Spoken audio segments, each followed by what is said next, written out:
Hello everyone and welcome to a new episode of Crafting with Cosplay Fabrics. My name is Indra and today I want to show you how to make metallic feathers using fabric.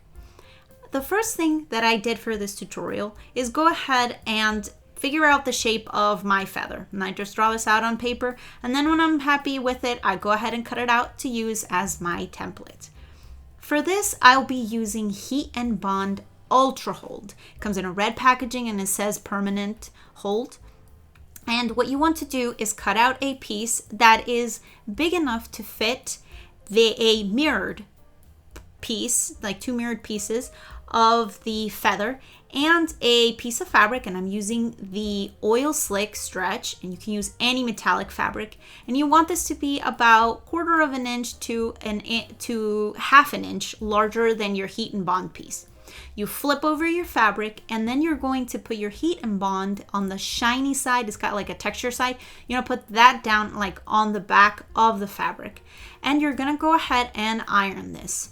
Once you iron this part, you're going to go ahead and flip that, and then you're going to also iron this part, but you want to use a pressing cloth so it does not damage the fabric. And then you're going to go ahead and iron that, and then you're going to be left with something that looks kind of like this.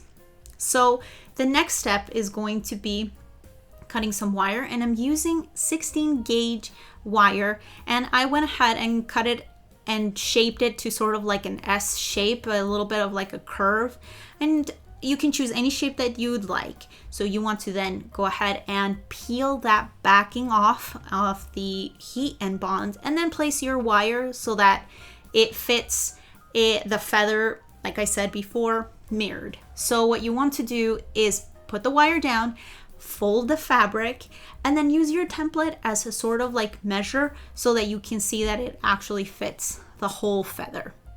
And once you're happy with the placement, you're gonna go ahead and iron that again. And please be sure to use a pressing cloth for this as well.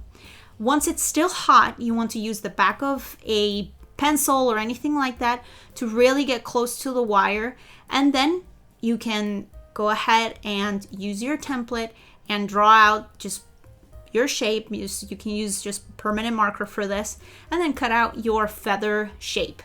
You can also do this without the wire to get different feather-like shapes, and you can layer it so you have like a really cool metallic-y effect. And that is it. I hope you enjoyed this tutorial. I hope you find it useful. Thank you so much for watching. I hope you like and subscribe, and I will see you soon for another tip, trick, or tutorial featuring Cosplay Fabrics. Bye-bye.